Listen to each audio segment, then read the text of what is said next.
जय हिंद साथियों, स्वागत है आप सभी का आज की इस नई क्लास में। दोस्तों, आज के क्लास में हम लोग पढ़ने वाले हैं सभी परीक्षा पर आधारित ऐसे टॉप 40 जीके प्रश्न जो कि आने वाले एग्जाम्स के लिए वेरी इंपॉर्टेंट रहेंगे। वीडियो में लास्ट तक बने रहिएगा। आप इनमें से कितने प्रश्नों को सही कर पाते हैं कमेंट बॉक्स में अपना स्कोर जरूर बताइएगा और चैनल पर नए हैं तो चैनल को सब्सक्राइब जरूर कर लीजिएगा। चलिए दोस्तों, वीडियो को शुरू करते हैं। क्वेश्चन नंबर 1, भारतीय संविधान को कब अपनाया गया था? तो आपका राइट आंसर हो जाएंगे 26 नवंबर 1949 को। दोस्तों, भारतीय संविधान यानी इंडियन कॉन्स्टिट्यूशन को 26 नवंबर 1949 ईस्वी को अपनाया गया था, इसीलिए आपका राइट आंसर हो जाएंगे ऑप्शन नंबर बी के साथ। क्वेश्चन से जुड़े रिलेटेड पॉइंट्स को देखते हैं। तो भारतीय संविधान को कब अपनाया गया? 26 नवंबर 1949 को। लागू कब किया गया था दोस्तों? तो 26 जनवरी 1950 को। हर साल संविधान दिवस कब मनाया जाता है? तो 26 नवंबर को। संविधान निर्माण में कुल कितना समय लगा था? 2 वर्ष 11 महीने और 18 दिन का समय लगा था। क्वेश्चन नंबर 2, जालियांवाला बाग भारत के किस राज्य में है? तो आपका राइट आंसर हो जाएंगे पंजाब राज्य में। दोस्तों, जालियांवाला बाग भारत के पंजाब राज्य में स्थित है, इसीलिए आपका राइट आंसर हो जाएंगे ऑप्शन नंबर डी के साथ। क्वेश्चन से जुड़े रिलेटेड पॉइंट्स को देखते हैं। तो जालियांवाला बाग भारत के पंजाब राज्य के अमृतसर में स्थित है। जालियांवाला बाग हत्याकांड कब हुआ था? 13 अप्रैल 1949 को। मुख्य कारण क्या था? रॉलेट एक्ट कानून और 2 नेताओं डॉक्टर सैफुद्दीन किचलू और डॉक्टर सत्यपाल की गिरफ्तारी का शांतिपूर्ण विरोध। गोली चलाने की आदेश किसने दी थी? ब्रिगेडियर जनरल ओडायर ने। इसमें मारे गए व्यक्तियों की संख्या कितनी थी दोस्तों? 1000 से अधिक व्यक्ति मारे गए थे। क्वेश्चन नंबर 3, प्रार्थना समाज के संस्थापक कौन थे? तो आपका राइट आंसर हो जाएंगे आत्माराम पांडुरंग। दोस्तों, प्रार्थना समाज के संस्थापक आत्माराम पांडुरंग थे, इसीलिए आपका राइट आंसर हो जाएंगे ऑप्शन नंबर ए के साथ। क्वेश्चन नंबर 4, आगरा शहर की स्थापना किस सुल्तान के द्वारा किया गया? तो आपका राइट आंसर हो जाएंगे सिकंदर लोदी महान के द्वारा। दोस्तों, आगरा शहर की स्थापना सिकंदर लोदी महान के द्वारा कराए गए थे, इसीलिए आपका राइट आंसर हो जाएंगे ऑप्शन नंबर बी के साथ। क्वेश्चन नंबर 5, मुस्लिम लीग की स्थापना किस वर्ष हुई थी? तो आपका राइट आंसर हो जाएंगे 1906 ईस्वी में। दोस्तों, मुस्लिम लीग की स्थापना 1906 ईस्वी में हुई थी, इसीलिए आपका राइट आंसर हो जाएंगे ऑप्शन नंबर सी के साथ। क्वेश्चन नंबर 6, भारत के राष्ट्रीय गीत के लेखक कौन हैं? तो आपका राइट आंसर हो जाएंगे बंकिम चंद्र चटर्जी। दोस्तों, भारत के राष्ट्रीय गीत के लेखक बंकिम चंद्र चटर्जी हैं, इसीलिए आपका राइट आंसर हो जाएंगे ऑप्शन नंबर ए के साथ। क्वेश्चन नंबर 7, भारत के राष्ट्रीय गान के लेखक कौन हैं? तो आपका राइट आंसर हो जाएंगे रविंद्रनाथ टैगोर। दोस्तों, भारत के राष्ट्रीय गान के लेखक रविंद्रनाथ टैगोर हैं, इसीलिए राइट आंसर हो जाएंगे ऑप्शन नंबर बी के साथ। क्वेश्चन नंबर 8, भारतीय संविधान का स्वरूप कैसा है? तो आपका राइट आंसर हो जाएंगे संघात्मक। दोस्तों, भारतीय संविधान का स्वरूप संघात्मक है, इसीलिए राइट आंसर हो जाएंगे ऑप्शन नंबर बी के साथ। क्वेश्चन नंबर 9, कबीर किनके शिष्य थे? क्वेश्चन नंबर 9, कबीर किनके शिष्य थे? तो आपका राइट आंसर हो जाएंगे रामानंद के। दोस्तों, कबीर रामानंद के शिष्य थे, इसीलिए राइट आंसर हो जाएंगे ऑप्शन नंबर डी के साथ। क्वेश्चन नंबर 10, साहित्य अकादमी पुरस्कार जीतने वाली प्रथम महिला कौन थी? आपका राइट आंसर हो जाएंगे अमृता प्रीतम। दोस्तों, साहित्य अकादमी पुरस्कार जीतने वाली प्रथम महिला अमृता प्रीतम थी, इसीलिए राइट आंसर हो जाएंगे ऑप्शन नंबर बी के साथ। क्वेश्चन नंबर 11, विश्व का सबसे गहरा महासागर कौन है? तो आपका राइट आंसर हो जाएंगे प्रशांत महासागर।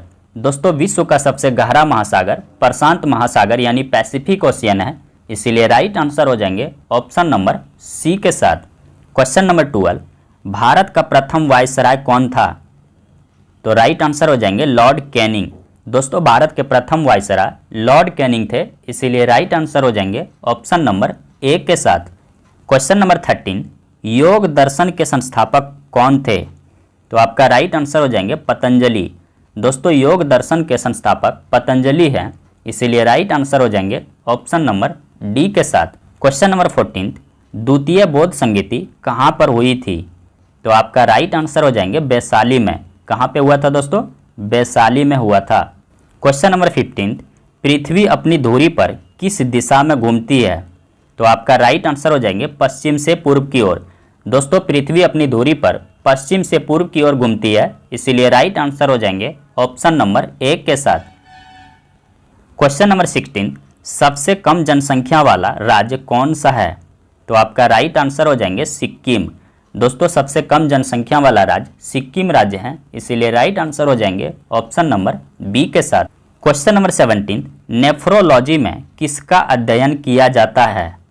राइट आंसर हो जाएंगे किडनी का। दोस्तों नेफ्रोलॉजी में किडनी और गुर्दे का अध्ययन किया जाता है, इसीलिए राइट आंसर हो जाएंगे ऑप्शन नंबर सी के साथ। क्वेश्चन नंबर 18, हेमेटाइट किसका अयस्क है? तो आपका राइट आंसर हो जाएंगे लोहा का। दोस्तों हेमेटाइट जो है ये लोहे का अयस्क है, इसीलिए राइट आंसर हो जाएंगे ऑप्शन नंबर डी के साथ। क्वेश्चन नंबर 19, मौलिक कर्तव्य को किस वर्ष जोड़ा गया था? तो आपका राइट आंसर हो जाएंगे 1976 ईस्वी में। दोस्तों भारतीय संविधान में मौलिक कर्तव्यों को 1976 ईस्वी में जोड़ा गया था, इसीलिए आपका राइट आंसर हो जाएंगे ऑप्शन नंबर ए के साथ। क्वेश्चन नंबर 20, बिहार स्थापना दिवस किस तिथि को प्रत्येक वर्ष मनाई जाती है? तो आपका राइट आंसर हो जाएंगे 22 मार्च को। दोस्तों बिहार अपना प्रत्येक वर्ष स्थापना दिवस 22 मार्च को मनाते हैं, इसीलिए राइट आंसर हो जाएंगे ऑप्शन नंबर बी के साथ। वर्तमान में बिहार के मुख्यमंत्री कौन है दोस्तों? तो सम्राट चौधरी जी। क्वेश्चन नंबर 21, नेताजी सुभाष चंद्र बोस अंतर्राष्ट्रीय हवाई अड्डा कहाँ है? तो आपका राइट आंसर हो जाएंगे कोलकाता में। दोस्तों नेताजी सुभाष चंद्र अंतर्राष्ट्रीय हवाई अड्डा कोलकाता में स्थित है, इसीलिए राइट आंसर हो जाएंगे ऑप्शन नंबर सी के साथ। क्वेश्चन नंबर 22, विजयनगर साम्राज्य में कौन सा राजवंश सबसे पहले स्थापित हुआ था? तो आपका राइट आंसर हो जाएंगे संगम वंश। क्या हो जाएंगे दोस्तों? संगम वंश। क्वेश्चन नंबर 23, मल्ला पेरियार बांध भारत के किस राज्य में है? तो आपका राइट आंसर हो जाएंगे केरल राज्य में। दोस्तों मल्ला पेरियार बांध भारत के केरल राज्य में स्थित है, इसीलिए राइट आंसर हो जाएंगे ऑप्शन नंबर सी के साथ। क्वेश्चन नंबर 24, बैरोमीटर के पठन में अचानक गिरावट किसका संकेत देता है?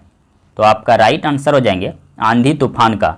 दोस्तों बैरोमीटर का पठन अगर अचानक गिर जाए तो आंधी तूफान आने की संभावना होती है, इसीलिए आपका राइट आंसर हो जाएंगे ऑप्शन नंबर ए के साथ। क्वेश्चन नंबर 25, सियाकुची वस्त्र उद्यान भारत के किस राज्य में है? तो आपका राइट आंसर हो जाएंगे असम राज्य में।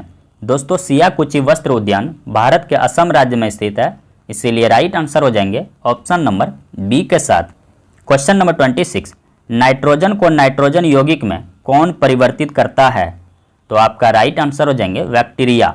दोस्तों नाइट्रोजन को नाइट्रोजन यौगिक में बैक्टीरिया परिवर्तित करते हैं, इसीलिए राइट आंसर हो जाएंगे ऑप्शन नंबर सी के साथ। क्वेश्चन नंबर 27, चौसा की लड़ाई किन दो शक्तियों के बीच हुआ था?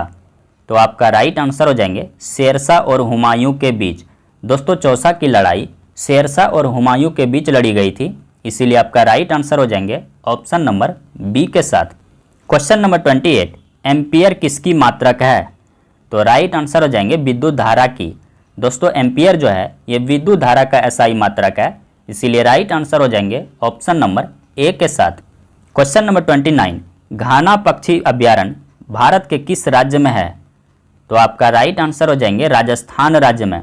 दोस्तों घाना पक्षी अभ्यारण्य भारत के राजस्थान राज्य में स्थित है, इसीलिए राइट आंसर हो जाएंगे ऑप्शन नंबर बी के साथ। दोस्तों अगर हमारा वीडियो आपको पसंद आ रहा है तो वीडियो को एक लाइक जरूर करें। क्वेश्चन नंबर 30, व्यक्तिगत सत्याग्रह करने वाले प्रथम व्यक्ति कौन थे? तो आपका राइट आंसर हो जाएंगे विनोबा भावे। दोस्तों व्यक्तिगत सत्याग्रह करने वाले प्रथम व्यक्ति विनोबा भावे थे, इसीलिए राइट आंसर हो जाएंगे ऑप्शन नंबर बी के साथ। क्वेश्चन नंबर 31, गीता रहस्य नामक पुस्तक के लेखक कौन हैं? तो आपका राइट आंसर हो जाएंगे लोकमान्य तिलक। दोस्तों गीता रहस्य नामक पुस्तक के लेखक लोकमान्य तिलक हैं, इसीलिए राइट आंसर हो जाएंगे ऑप्शन नंबर डी के साथ। क्वेश्चन नंबर 32, भारतीय संघ की मंत्रिपरिषद सामूहिक रूप से किसके प्रति उत्तरदायी होता है? तो आपका राइट आंसर हो जाएंगे लोकसभा के प्रति। क्या हो जाएंगे दोस्तों? लोकसभा के प्रति उत्तरदायी होता है। क्वेश्चन नंबर 33, शांति निकेतन के संस्थापक कौन थे? तो आपका राइट आंसर हो जाएंगे option number D Rabindranath Tagore. दोस्तों शांति निकेतन के संस्थापक रविंद्रनाथ टैगोर थे, इसीलिए राइट आंसर हो जाएंगे ऑप्शन नंबर डी के साथ। क्वेश्चन नंबर 34, उच्चतम न्यायालय के न्यायाधीशों के कार्यकाल कितने वर्ष तक का होता है? तो आपका राइट आंसर हो जाएंगे 65 ईयर्स। दोस्तों उच्चतम न्यायालय के न्यायाधीशों का कार्यकाल 65 ईयर्स होते हैं, इसीलिए आपका राइट आंसर हो जाएंगे ऑप्शन नंबर सी के साथ। Question number 35, military engineering college कहाँ पर स्थित है? तो आपका राइट आंसर हो जाएंगे महाराष्ट्र के पुणे में। दोस्तों मिलिट्री इंजीनियरिंग कॉलेज महाराष्ट्र के पुणे में स्थित है, इसीलिए राइट आंसर हो जाएंगे ऑप्शन नंबर सी के साथ। क्वेश्चन नंबर 36, विश्व व्यापार संगठन का मुख्यालय कहाँ पर स्थित है? तो आपका राइट आंसर हो जाएंगे स्विट्जरलैंड के जेनेवा में। दोस्तों विश्व व्यापार संगठन का मुख्यालय स्विट्जरलैंड के जेनेवा में स्थित है, इसीलिए राइट आंसर हो जाएंगे ऑप्शन नंबर ए के साथ। क्वेश्चन नंबर 37, असहयोग आंदोलन को कब समाप्त कर दिया गया था? तो आपका राइट आंसर हो जाएंगे 1922 ईस्वी में। दोस्तों असहयोग आंदोलन को 1922 ईस्वी में समाप्त कर दिया गया था, इसीलिए राइट आंसर हो जाएंगे ऑप्शन नंबर सी के साथ। क्वेश्चन नंबर 38, पिछोला झील कहाँ है? तो आपका राइट आंसर हो जाएंगे उदयपुर में। दोस्तों पिछोला झील उदयपुर में स्थित है, इसीलिए राइट आंसर हो जाएंगे ऑप्शन नंबर ए के साथ। दोस्तों हमारा वीडियो आपको कैसा लगा कमेंट बॉक्स में अपनी प्रतिक्रिया जरूर दें। Thanks for watching to all of you.